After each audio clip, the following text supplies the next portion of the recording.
Have you ever wondered what games you should keep or you should lose? Find out here at Purge Reviews.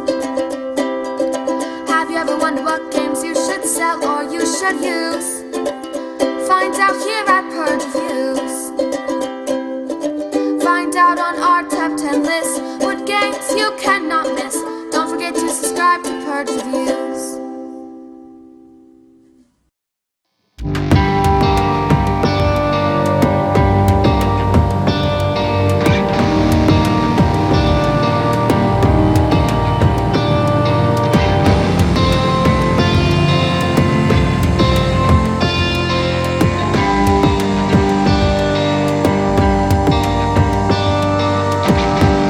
Hi, welcome to Purge Reviews. Today we're going to be looking at the game Morocco. But before we do, I do want to let you know about a contest we have going on for a free copy of Manhattan Project Chain Reaction Deluxe Edition in the Shrink. As soon as we get to 700 subscribers, all you have to do to enter, subscribe to the channel, email me with the subject Manhattan Project to info@mermengames.com. MENGames.com. Today we're looking at Morocco. What we have here is a game I kickstarted pretty much sight unseen because I like Eagle Griffin. I'm learning my lesson with this, but this game is an abstract game. It's got rules upon rules just to make the game work. The theme is just pace it on, and it's really this bizarre game. And I'm not knocking on anybody. That's not my intent here. It's just I'm amazed that somebody could make a game like this and kind of come up with it and market it. It's just so abstract to me. You have this little thing going on where you're picking cubes. It's kind of bizarre, and you have the little area control in the middle, and you get a lot of nice wooden pieces, although it is just as dry as can be to me. This is a game that is not marketed to me whatsoever. It is bright, it is colorful, I like the look of it, but none of that matters because it's just this weird set of rules, and it's just rules and rules and rules, and it makes the game work. I feel like it works fine. There may be a way to win or a runaway leader issue. I don't know if you can come back that strongly in this game. There's certain positions on the board that are very, very important. But this is not a game that's going to appeal to me. It doesn't have that kind of story arc through it that I like to see. There really isn't a lot in this game that I like. Now, that's my feelings and opinions. Now, what do we have here? We have an abstract game with a scoring mechanism of possibly, maybe if you'll give it to me, area control. And you're using that by placing the cubes that you get. But whenever you get cubes, you give them to your opponents also. It's a brain burner to me. My mind does not work this way. It's not appealing to me at all.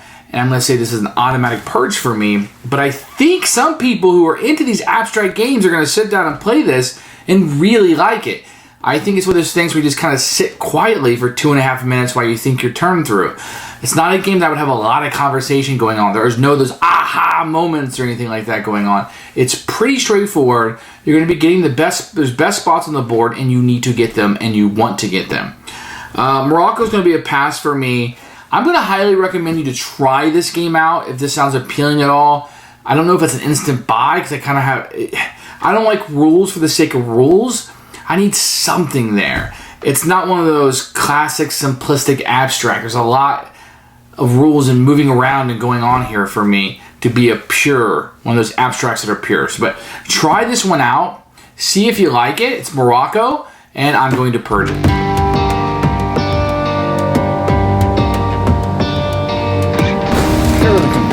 For Morocco, you have a very lively box. I like this box a lot, even though it has a lot of brown. It brings out a lot of the theme. Too bad the game doesn't have any. Here's the rulebook. Love component list with pictures. That's a must for me. I like the picture of the game set up. The game is pretty good right off the bat. It tells you, this is an optional player if you're playing with less than 4 people. This is for 3 or 2 people.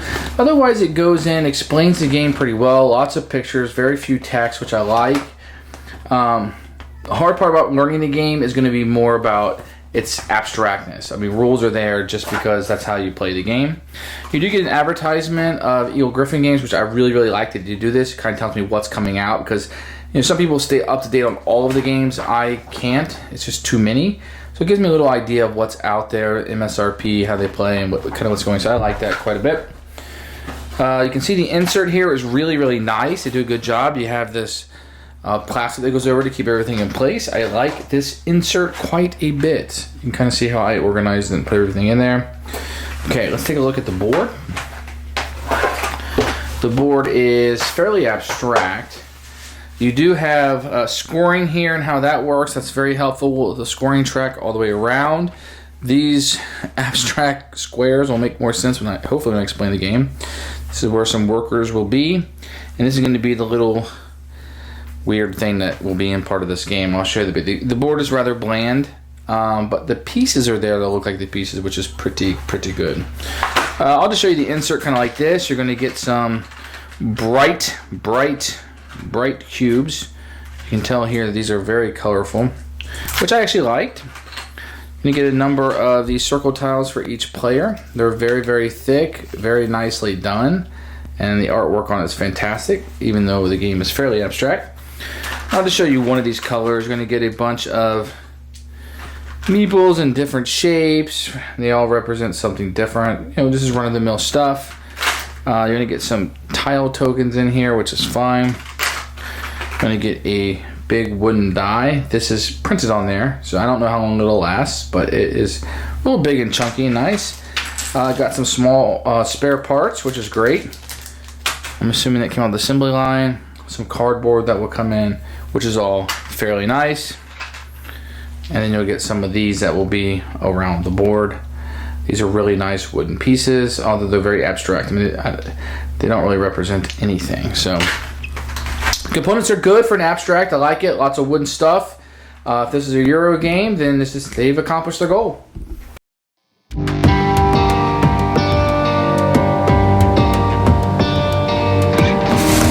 Found the rules to be pretty straightforward.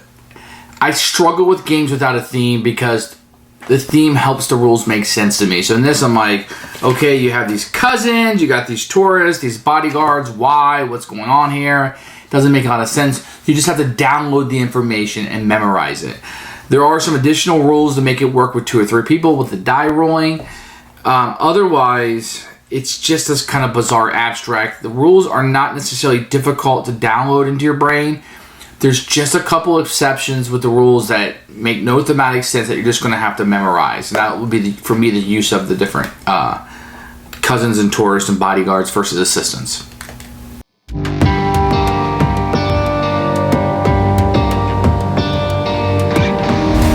So let me show you what this game looks like set up. You're going to have cubes placed here, and those 5 are random. The bodyguards, let's put 2 colors down here. So the bodyguards will go here. You'll have 5, 1 of each color. The cubes horizontal and also vertical.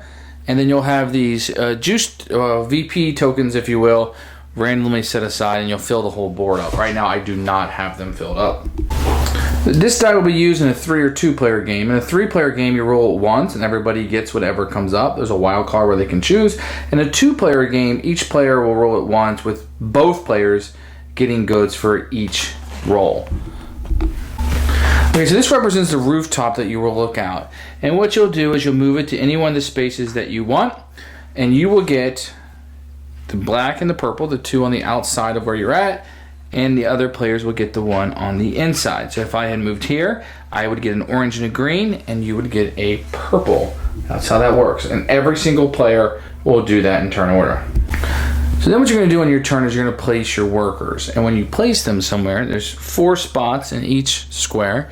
You will pay a cube of each one. So if I was to place here, I'd pay 1 purple and 1 brown. If I was to play the tourist, which is this guy, I would pay 3 cubes, 1 purple, 1 brown, and 1 of either color. And you also have your cousins, which will also require 3 cubes. You would discard this to play an assistant to a stall, spending 1 of each of the corresponding cubes plus 1 additional of any color. So those are kind of the 3 things that you can play on a turn. Then you check to see if you score. If all 4 colors are filled, Then you can go ahead and go to the scoring of that stall. And basically the way it works is each standard worker counts as one person. A bodyguard counts as 2 toward the worker count. And a tourist counts as 3. So if you had a worker and a bodyguard, your count would be 3. In this case, I have 3 standards for 3 white and 1 yellow. If I had used one of these bodyguards, you would have more. So if this yellow wasn't here, well, this was here, instead of being a tie, it would be 3-2. And that's how that works. Now you score this, whoever has the most there would get 5 victory points and get to place their market tile. If you're tied, all players receive victory points and the active player places an empty stall tile. If you're in second place, you get 2 VP plus 1 gold coin plus 1 bodyguard. That's how you get your bodyguards out of here. And if you're in third place, you get 1 victory point plus either a gold coin or your bodyguard out. Now once this is scored, you are allowed to take any juice tiles, these tokens, adjacent to your own workers. So the white would get this one and this one because it's adjacent to his 2 workers, and yellow would get this side.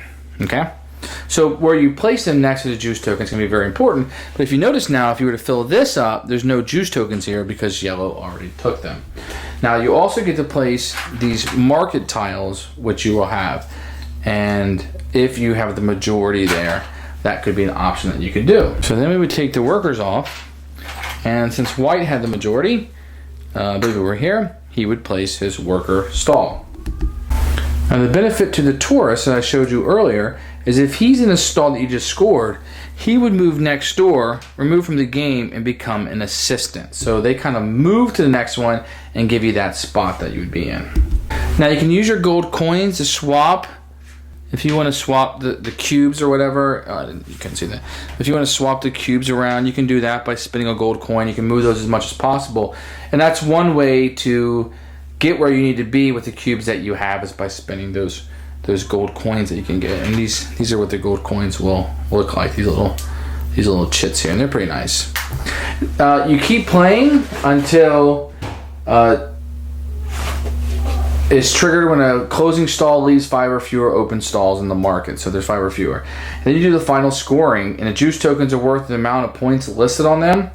Whoever has the largest market district, so that'll be like these connected adjacently, gets an extra 3 victory points, and each gold coin you have is worth 1 victory point. So very, very abstract.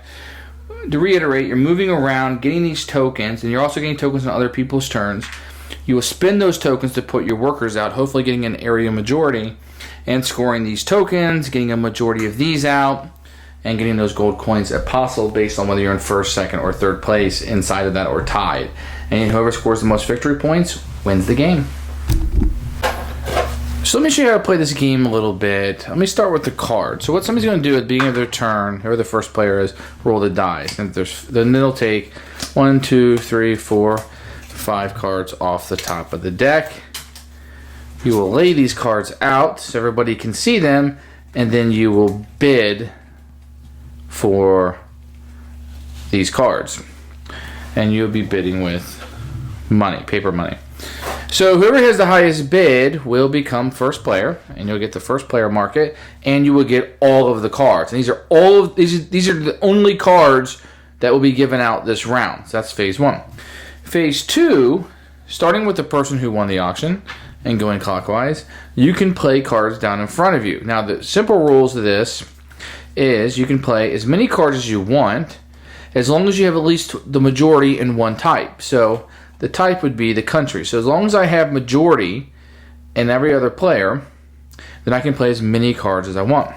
Now, I can also play cards if I don't have any majority, if by playing the cards, I would then get majority.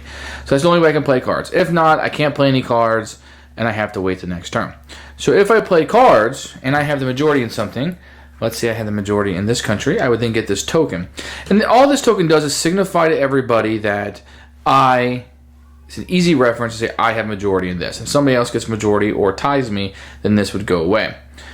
At the end of the game, you get 2 points for each one of these that you have. Now, then what I will do, and I'm just going to show you quickly here. What I would do is I would take my worker, and I didn't fill the whole board with tiles. There'd be a whole bunch. I can then move my worker to the next available tile of any country that I have majority in. So remember I said I have majority in this country. I would go here, and I would have these goods, and I would take one of my markers, and I would go up here to the top, and I would find that good, and I would cover up that country. Okay? Now there's only one tile per good with a country, so there's never going to be more. So let me kind of show you what's happening up here at the top, because this is the majority of the game. So what we have here, I'll just show you one good, and they all work the same, is whoever has the majority of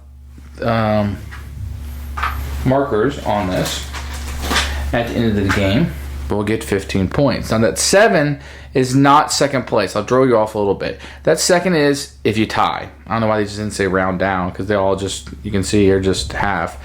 But so be it. They put it on the board. It's nice. I'm not complaining. But it's confusing. A lot of times when you first look at it, you think, oh, 15 for first, 7 for second. No, it's all or nothing. And you'll be doing that for all the tiles and goods that you get. And that's really the majority of how the game works. Now, what you have down here is really just a tracker. So if I had, I'll just use this country for instance. If I had 4 of these cards out, I'd put this on the 4. And if somebody else played 5, then we move this up to 9. So all this does is an easy tracker, so you don't have to keep counting how many cards everybody has. So somebody plays cards, every country has one of these boxes, so you just move it up. Now the canon is the sum of all cards in play, which when these are just what country they're in play. This is all. And what's interesting, this is a 3-player game. This is 4 or 5. And when it hits that marker, 21 in a 3-player and 25, then whatever country has a majority, in this case this one, whoever owns cards of this country, it now has to be discarded. So this would come back down to 0. Anybody who had those cards are discarded, and then it's a new majority, and you can kind of play those cards more easily. So it's really a push and a pull about, well, I have a lot of these in my hand, but do I really want to play a lot? Because I don't want it to become the majority of all cards played, because when the cannon hits, they will be discarded, and I'll lose that advantage. So sometimes you'll just play a bunch of these cards because you want it to bust, so whoever's in the lead will lose this, or maybe they're trying to steal what card you want, because they'll also lose majority. So really what you're doing is auctioning, buying those cards to move and hopefully get majority in whatever you're trying to pick up, because you don't always want every tile. You want specifically what you're going to win. And you're not going to win all of those majorities up there. So what you want to do is try to get the ones that will score the most. Now these over here score 16, and the lowest one scores 10. So this one probably more highly contested than this one theoretically. And it's just a card play. It's a really easy game to play. It's hard to tell exactly how you're scoring, what you're doing, how things are going to play out. You don't feel like you have a lot of control over what you're doing, because other people can screw you pretty easily, especially in a 4 or 5 player game. There's a lot of turns before it gets back to you. But there is some control, and it's kind of neat how it all scores going. And it's a really, really fun game. So that's kind of how Batavia plays. So every round you auction off cards. That player becomes first player.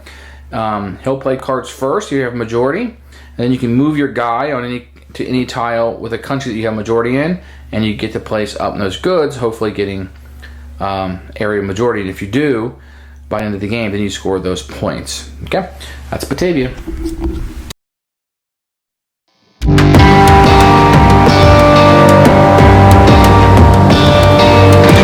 Who should buy this game? Fans of abstract. If you like these kind of like drier abstract games that the theme doesn't matter to you, you just like pushing around some cubes, then this might be it for you. Nothing wrong with that.